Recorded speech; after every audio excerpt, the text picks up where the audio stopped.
오늘 말씀을 가지고 같은 법궤 다른 결과라는 제목으로 말씀을 나누도록 하겠습니다. 같은 법궤 다른 결과. 얼마 전에 민서의 지갑을 잃어버렸습니다. 맘스터치에서 햄버거를 사서 먹고 나왔는데요, 그 뒤로 지갑이 없는 겁니다. 주머니도 없고 가방에도 없고 학원에도 없고 집에도 없었어요. 다 찾아봐도 없었어요. 당황했습니다.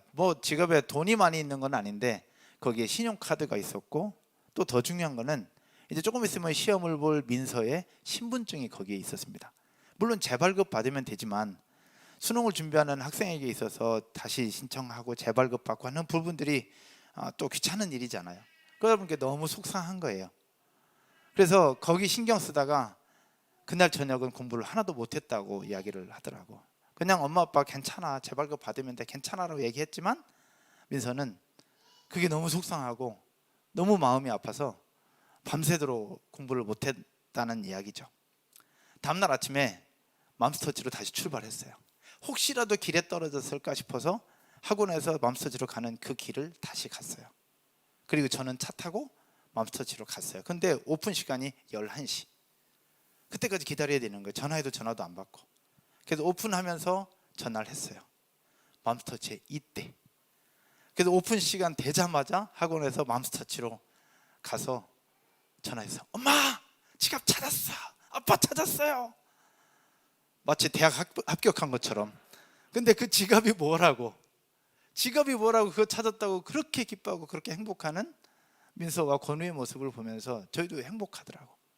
근데 오늘 본문은 지갑과는 비교도 할 수 없는 하나님의 법궤를 찾아오는 장면이에요. 비교도 할 수 없는 하나님의 법궤, 그것도 수십 년 동안 잃어버렸던 그 법궤를 찾아오는 장면인데, 이 법궤와 관련된 이야기 속에 사람들의 반응이 달라요. 어떤 사람은 기뻐하는 사람이 있고 그렇지 않은 사람이 있어요. 좋아하는 사람이 있고 그렇지 않은 사람이 있어요. 그 부분들을 함께 한번 여러분들과 나누면서 우리들은 과연 하나님의 법궤를 대하는 마음, 또 하나님을 향한 마음이 어떠한가를 한번 돌아보는 오늘 이 시간이 됐으면 좋겠습니다. 이미 큐티 다 하고 계시기 때문에 이미 알겠지만 말씀의 전체적인 배경을 좀 살펴보면 사울이 이스라엘의 왕이 되어서 20년 동안을 다스립니다. 그런데 하나님의 임재를 상징하는 하나님의 법궤, 이 하나님의 법궤는 변방에 있는 한 산골 마을 아비나답의 집에서 방치되어 있었어요. 무려 70년 동안이나. 근데 70년 동안이나 방치되어 있었어요. 그러다가 다윗이 왕이 됩니다. 다윗이 왕이 되면서 첫 번째로 했던 일이 사람들을 모아서 잃어버린 하나님의 법궤를 다시 찾아 예루살렘으로 모셔오는 것이 첫 번째 일이었습니다. 다윗은 수레를 새로 만들어서 그 수레 위에 법궤를 올렸어요.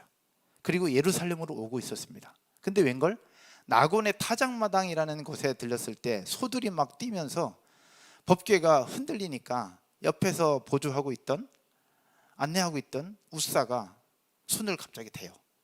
그러면서 결국 우사는 죽어요.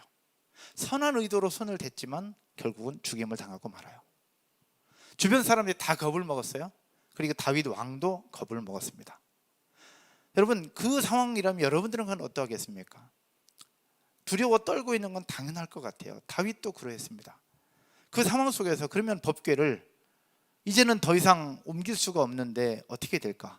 길 위에 그냥 놔둘 수도 없고 또 누가 가져갈 수도 없고 이럴 수도 없고 저럴 수도 없는 그런 상황이었습니다.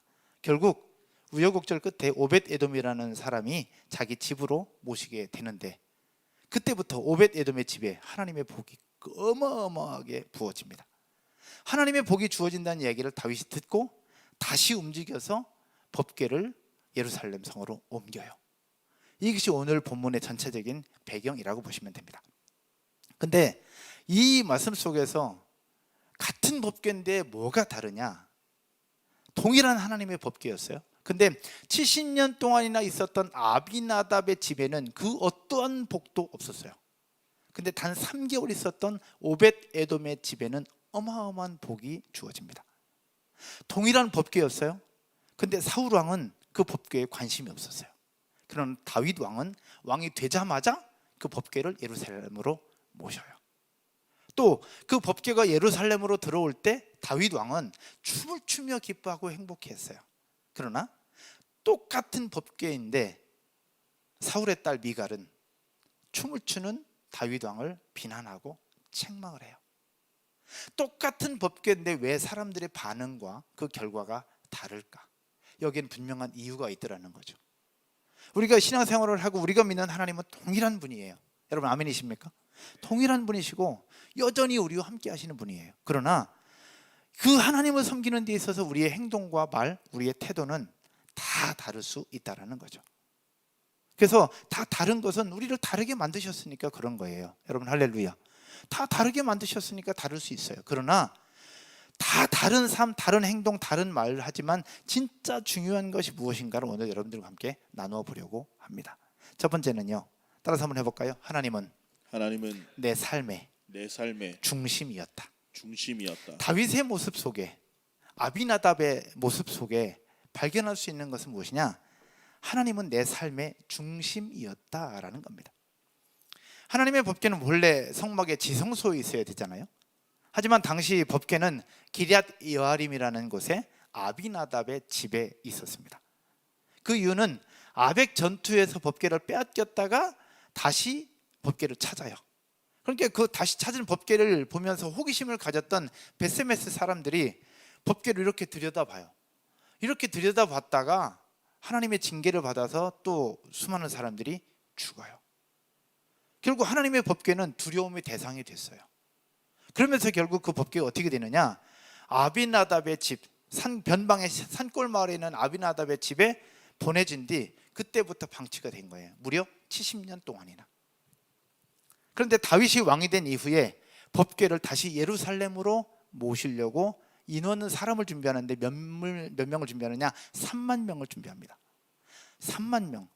여러분 한두 명도 아니고 3만 명을 준비했다는 것은 무엇이냐? 그만큼 정성 들여서 준비했다는 것을 얘기해요. 그럼 다윗이 이 법궤를 예루살렘 성으로 모시는 데 있어서 3만 명을 준비해서 했다는 것과 더불어서 다윗이 왕이 된 후에 첫 번째 했던 그 일이 법궤를 옮기는 것이었다는 것은 무엇을 얘기하고 있느냐? 하나님의 법궤는 하나님의 임재를 상징하는 거예요. 결국 하나님의 법궤를 예루살렘으로 옮긴다는 것은 무엇이냐? 따라서 해볼까요? 예루살렘 중심에 하나님을 왕으로 모시는 것. 중심으로 하나님을 왕으로 모시는 것을 이야기하는 증표요, 증명하는 행동이 그것이었습니다. 왜냐하면 하나님의 법궤는 하나님의 임재를 상징하는 선물이었거든요. 결국 다윗의 마음속에, 다윗의 고백 속에, 다윗의 행동 속에 담겨있는 진짜 의미는 무엇이냐? 왕좌에 앉아있는 것은 나지만 나는 하나님의 대리자로 있는 것이지 진짜 예루살렘의 왕, 이스라엘의 왕은 하나님 당신이지 않습니까? 근데 하나님이 변방 산골 마을에 있는 거예요. 그 하나님을 이곳 진짜 하나님의 자리에 모시고 있는 다윗의 모습을 볼 수 있다는 겁니다. 사랑하는 여러분, 이 다윗의 모습 속에 하나님을 왕으로 모신 다윗의 모습을 닮아가고 또 그렇게 살게 되기를 주님의 이름으로 축원드립니다. 아멘. 그런데 똑같은 법궤였어요. 그런데 사울 왕은 그렇지 않았습니다. 사울 왕은 변함없이 왕이었어요. 그러나 산골 마을에 70년 이상을 방치되어 있었는데 사울 왕은 그 어떤 관심도 없었어요. 왜 관심이 없었느냐? 자기가 왕이었거든요. 자기가 마음 중심에 있었거든요. 자기가 마음 중심에 있다 보니까 하나님의 법궤가 있는지 없는지 별 관심이 없는 거예요. 하나님이 왕이 아니라 본인이 왕이었고 본인이 그 자리에 있기 때문에, 본인이 중심이었기 때문에 하나님의 왕좌, 하나님의 법궤는 관심 자체가 없었어요. 그렇게 등한시하게 됐고 70년이나 산골 마을에 방치된 채 그대로 있었던 겁니다. 법궤에 대해서 아무런 관심 갖고 있지 않았던 건 당연한 일이었습니다. 여기서 또 재밌는 거 한번 본문을 연구하다가 한번 생각해 봤어요. 앞서서 법궤가 흔들리고 떨어질까 봐 손을 댔다가 죽은 웃사. 사실 웃사는 억울할 것 같습니다. 여러분 그렇지 않습니까? 성경을 묵상하면 웃사는 억울할 것 같아요. 본인이 다른 게 아니라 그냥 선한 마음으로 손을 대고 흔들리지 않도록, 떨어지지 않도록 손을 댔던 건데 왜 죽어야 되냐고요. 너무 억울할 것 같아요. 그래서 찾아봤습니다. 왜 죽었을까? 하나님 왜 그랬을까? 혹시 여러분 궁금해하신 분들 많을 텐데 답을 찾으신 분 혹시 계십니까? 웃사가 왜 죽었을까? 아무리 찾아봐도 성경에는 없더라고. 근데 제가 하나님 중심적인 삶을 사는 부분들을 보다가 웃사가 죽은 이유를 조금은 이해할 수 있겠더라고요. 왜 그랬느냐? 여러분, 웃사의 아버지가 누굴까요? 웃사의 아버지? 웃사의 아버지는 아비나답입니다. 70년 동안이나 자기 집에 하나님의 법궤를 보관했던 사람이 웃사의 아버지예요. 근데 성경 어디에도 아비나답이 하나님의 법궤를 보관하고 모셨기에 복을 받았다는 기록이 없어요. 오벳에돔은 단 3개월 모셨는데도 어마어마한 복을 받았잖아요. 근데 아비나답은 70년을 모셨는데도 복을 받았다는 기록이 없어요. 그렇다면 아비나답은 하나님의 법궤에 대해서 어떤 생각을 했느냐? 별 관심이 없었던 거예요. 그냥 저쪽 창고에 이상한 박스 하나 두고 그냥 냅둔 거예요. 먼지가 쌓이든 말든 그냥 냅둔 거예요. 그렇게 70년. 그 사람이 아버지 아비나답이었고 그 아들이 웃사였어요. 그럼 웃사는 그 속에서 뭘 배웠을까요? 하나님이 내 삶의 중심이 되어야 된다는 것 배울 수 있었을까요? 웃사가 아버지 아비나답으로부터 뭘 배웠을까? 하나님을 진짜 예배하는 것을 배울 수 있었을까? 하나님을 어떻게 섬겨야 되는 것을 배울 수 있었을까? 하나님의 법궤가 어떤 의미가 있는지, 어떤 거룩한 존재인지, 그 속에 무엇을 이야기하고 있는 건지 웃사는 배운 적이 없어요. 왜? 아버지가 가르쳐주지 않았으니까. 아니, 아버지도 별 관심 없었으니까. 근데 법궤를 옮기라고 하니까 옮기고 거기에서 같이 따라왔던 거예요. 근데 흔들리니까 손을 댄 거예요. 여러분, 웃사가 손을 댄 거는 우리가 볼 땐 선한 의도였어요. 그러나 따라서 해볼까요? 그가 손을 댄 것은 그냥 일이었고 본능이었다. 손을 댄 것은 그냥 일이었고 본능이었어요. 하나님의 거룩한 물건이니까 떨어지면 안 된다고 생각한 게 아니라는 거예요. 거룩한 하나님의 임재를 이야기하는 것이기 때문에 떨어지면 안 된다, 문제가 되면 안 된다는 것이 아니라 그냥 일이었어요. 그냥 일. 이해가 안 될 수도 있어요. 그러나 그의 아버지의 모습을 통해서 볼 수 있습니다. 70년 동안을 자기 집에 있었는데 별 관심이 없었어요. 그래서 하나님은 그 아비나답에게 그 어떠한 복도 내리지 않았습니다. 다르게 표현하면 아비나답의 마음속에는 중심에 하나님은 없었어요. 그의 아들 웃사의 마음 중심에도 하나님은 존재하지 않았습니다. 그냥 일이었어요. 그럼 여기서 우리의 모습도 한번 살펴볼 필요가 있습니다. 70년 동안이나 법궤가 옆에 있었는데 그 어떤 임재나 그 어떤 것도 없었다. 그렇다면 오늘날 우리의 모습들 속에서 살펴볼 때에 어떤 부분을 볼 수 있느냐? 70년을 예배 드려도 70년을 교회 와도 하나님의 임재와 하나님과 소통하지 않는다면 그 어떠한 의미도 없다는 것을 보여주고 있는 거예요.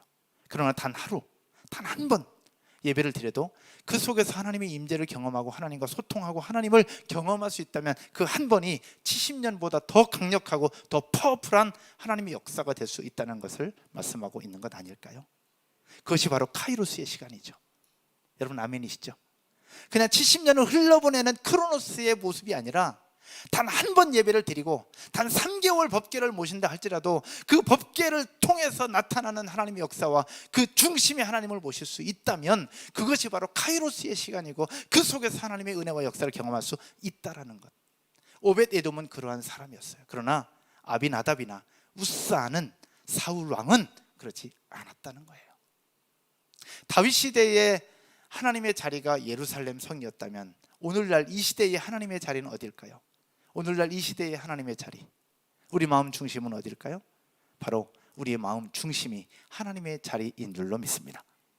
여러분 마음 중심에 하나님을 모시고 그 하나님과 함께 동행하며 살아가는 저와 여러분 모두가 되기를 주님의 이름으로 축원드립니다. 아멘. 고린도전서 3장 16절에서 말씀을 하고 있습니다. 우리 온라인으로 예배하시는 분들도 함께 볼까요? 고린도전서 3장 16절입니다. 같이 읽겠습니다.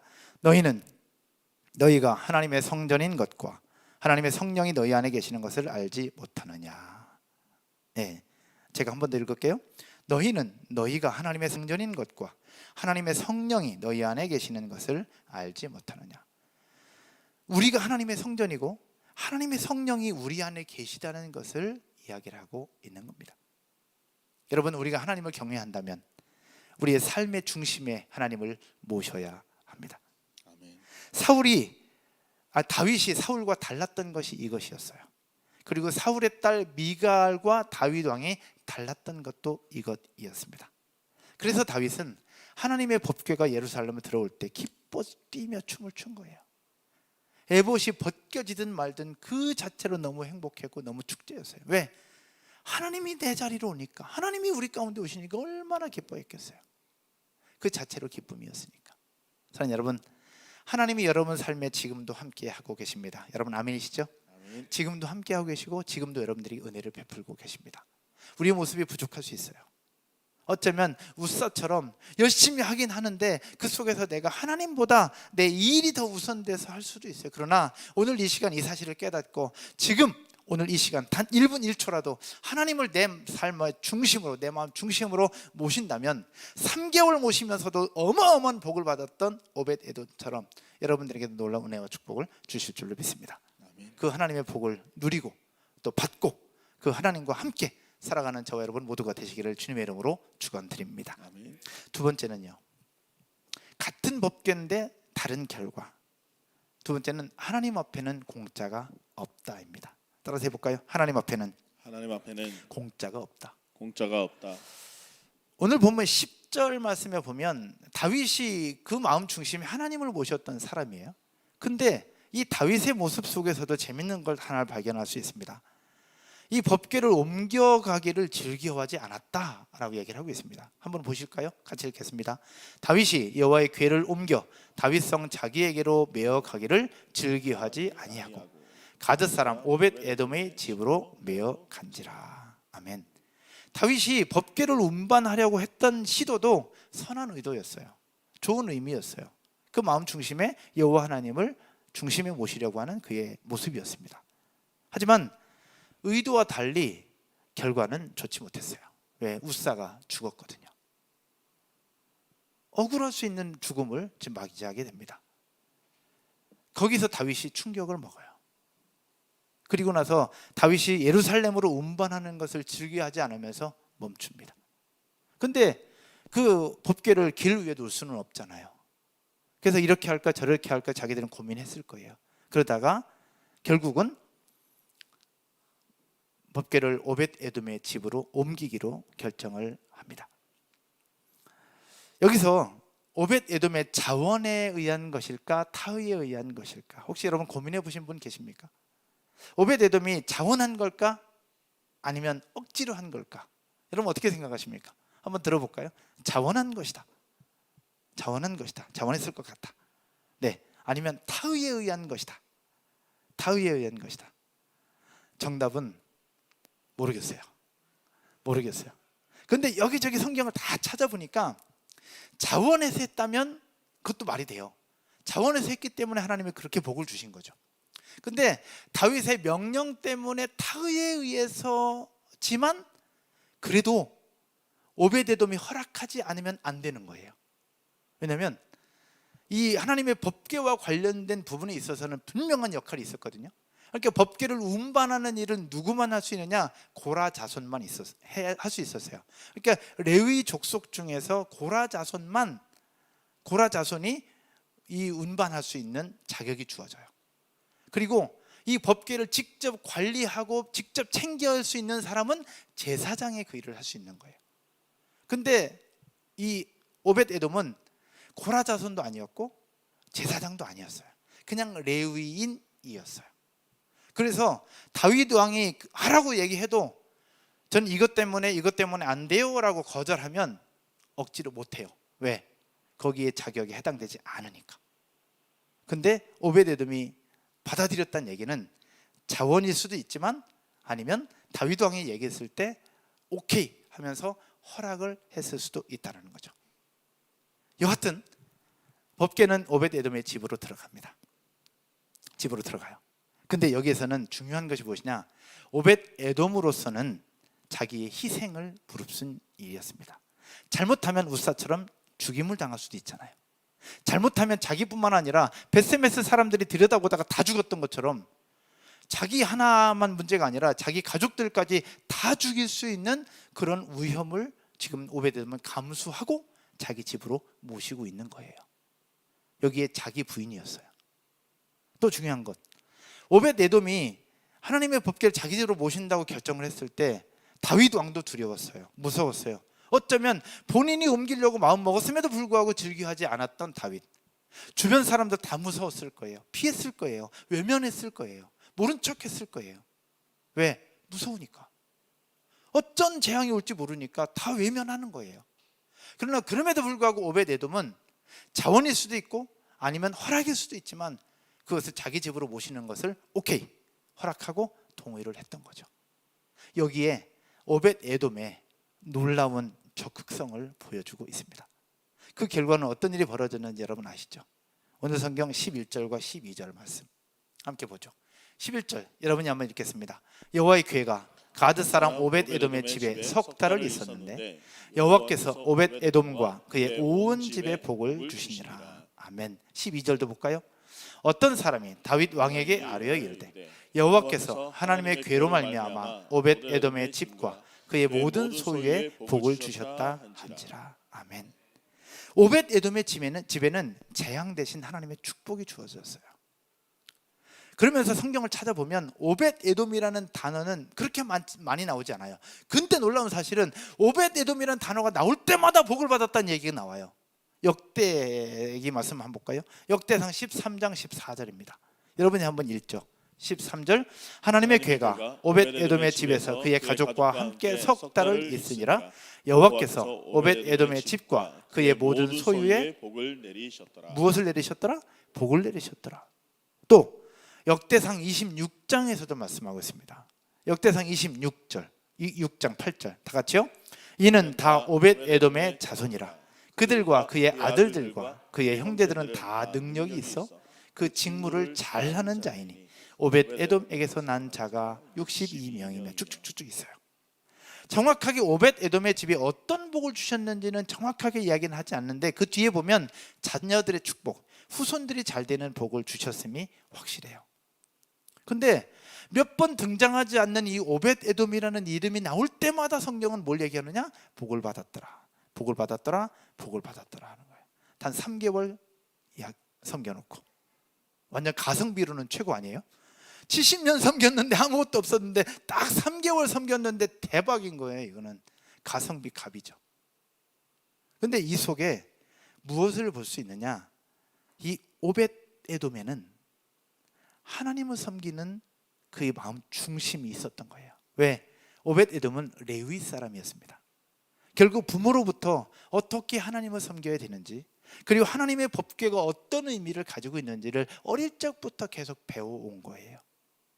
그래서 하나님의 법궤에 대한 마음가짐이 우사와 달랐던 거예요. 우사는 그냥 일 때문에 손을 대고 흔들리지 않게 했던 것이고 오벳에돔은 그 마음 중심이 여호와 하나님께 있었던 거예요. 여기에 달랐습니다. 결국 그의 모습 속에 하나님은 절대로 공짜로 주신 것이 아니라 그의 헌신과 그의 섬김과 그의 충성에 하나님은 갑절로 만배로 갚아주시는 하나님의 역사들을 보여주고 있습니다. 오늘 이 자리에 나와서 함께 예배하고 일찍부터 섬기고 찬양팀으로 교사로 또 여러모로 섬기고 또 물질로 교회를 위해서 공동체를 헌신하고 섬긴 여러분 모두에게 놀라운 하나님의 축복을 주실 줄로 믿습니다. 아멘. 하나님은 여러분들의 수고를 절대 잊어버리지 않아요. 하나님 앞엔 공짜가 없으니까. 여러분 아멘이시죠? 본인 스스로 잘하고 있다고, 본인 스스로 더 힘을 내자고 스스로 박수 한번 하셨으면 좋겠습니다. 근데 이런 오벳에돔과 같은 복을 얻었던 사람이 또 한 사람이 있어요. 누구냐면 바로 야곱의 12아들 중에 네 번째 아들이었던 유다였습니다. 보통 장자 사회였던 이스라엘 사회에서 하나님의 복이 이어지고 장자의 가문이 이루어지려면 장자 르우벤을 통해서 이루어져야만 합니다. 그러나 여러분 알다시피 이스라엘 역사 메시아를 이루고 유다의 족속들이 이어져 가는 데 있어서는 르우벤이 아니라 넷째 아들이었던 유다를 통해서 그 일들을 이루어 가십니다. 근데 유다가 어떤 사람이었느냐? 오벳에돔과 같은 사람이었어요. 가족이 어려움이 있을 때마다 유다는 본인이 나서서 책임을 지고 본인이 나서서 등장을 했어요. 오지랖이었죠. 형 시몬이 갇혔을 때도 자기가 대신 갇히겠다고 나섰던 사람. 그리고 총리가 된 요셉이 막내 베냐민을 데리고 오라고 했을 때 아버지도 안 된다고 할 때 중간에 나서서 본인에게 돌아갈 모든 분깃을 포기하고 나에게 돌아갈 모든 축복을 내가 포기하고 반드시 막내 동생 베냐민을 데려오겠다고 아버지를 설득하고 아버지를 회유시켰던 사람이 바로 유다였어요. 아버지 야곱은 유다의 그 설득을 듣고 마음을 바꿔서 베냐민을 보냈죠. 가족이 어려울 때마다, 힘들 때마다, 고통스러울 때마다, 문제가 있을 때마다 회피하고 외면했던 다른 형제들과 달리 유다는 적극적으로 나서서 그 일을 감당하고 책임을 졌던 사람이에요. 오지랖일 수 있겠지만 하나님은 그 오지랖을 통해서 놀라운 역사를 이루어 주시는데, 그 유다의 후손을 통해서 다윗 왕을 이어가게 하시고 메시아를 낳고, 결국 그래서 북이스라엘과 남유다라고 하는 어마어마한 가문의 영광을 하나님이 주시죠. 사랑하는 여러분, 하나님 앞에서는 결코 공짜가 없어요. 여러분의 수고, 여러분의 섬김, 또 여러분이 하나님을 향해서 나아가는 모든 걸음걸음 위에 하나님의 놀라운 축복들이 있을 줄로 믿습니다. 역사가 요세푸스라는 사람이 있어요. 역사가 요세푸스는 표현이 굉장히 과장된 사람이에요. 근데 역사가 요세푸스가 오벳 에돔에 대해서 이렇게 평가를 했더라고요. 이렇게 얘기를 해요. 오벳 에돔의 집에 법궤를 모시기 전에는 이스라엘에서 가장 가난한 사람이었는데 법궤가 떠날 때에는 가장 큰 부자가 되었다라고요. 약간 오바스러운 부분이 있어요. 근데 중요한 것은 오벳 에돔이 단 3개월 하나님의 법궤를 모시고 나서는 어마어마한 복을 받았다는 사실은 확실한 거죠.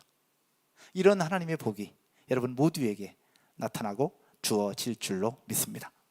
혹시 지금 힘들고 어려운 부분들이 혹 있다면 우리에게 복 주시고 지금도 우리와 함께 하시는 그 하나님의 힘으로, 하나님의 능력으로 다시 힘을 낼 수 있기를 주님의 이름으로 축원드립니다. 말씀의 결론을 맺으면서요, 오늘 하나님의 법궤를 찾아오는 장면입니다. 하나님은 동일한 법궤였어요. 그러나 사울 왕의 모습과 다윗 왕의 모습이 달랐습니다. 아비나답, 법궤를 70년 동안이나 모셨어요. 그러나 그 어디에도 복을 주셨다는 기록은 없습니다. 그러나 단 3개월 모셨던 오벳 에돔, 어마어마한 하나님의 축복을 누릴 수 있었습니다. 그리고 또 한 사람이 나오죠. 하나님의 법궤가 예루살렘으로 돌아올 때 춤을 추며 반겼던, 맞이했던 다윗 왕의 모습. 그러나 그런 다윗 왕을 비난하며 책망하며 채통이 없다고 이야기했던 사울의 딸 미갈, 그의 결과는 성경에서 이야기를 하고 있습니다. 같은 법궤였는데 왜 이렇게 다를까? 그 마음 중심에는 단 하나였습니다. 따라서 한번 해볼까요? 하나님을 마음 중심에 모시고 있느냐 그렇지 않느냐. 모시고 있느냐 그렇지 않느냐. 사랑하는 여러분, 우리 속에 계신, 우리와 함께 하시는 그 하나님을 향해 눈을 뜰 수 있기를 주님의 이름으로 축복합니다. 모임을 하고 요즘에 만나다 보면 여기저기서 경제적인 여건과 환경 때문에 힘들어하는 부분들이 참 많습니다. 어렵다고 얘기합니다.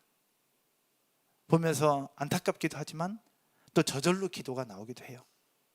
그런데 그러면서 오늘 말씀을 보면서 어떤 생각이 들었냐? 따라서 한번 해볼까요? 나는 힘들지만 하나님은 힘들지 않다. 나는 고통스럽지만 하나님은 고통스럽지 않다. 물론 우리 아버지이기 때문에 우리가 고통스러우면 하나님도 고통스러워해요. 하나님이 우리 아버지니까. 근데 환경 속에서 돈은 내가 없지만 나는 없지 하나님은 있어요. 여러분 아멘이시죠? 내가 없지 하나님은 있다니까요. 건강 내가 없지 하나님은 건강하시고, 이 상황 속에서 문제를 풀어가는 능력, 나는 능력이 없지만 하나님은 그 능력이 있다니까요.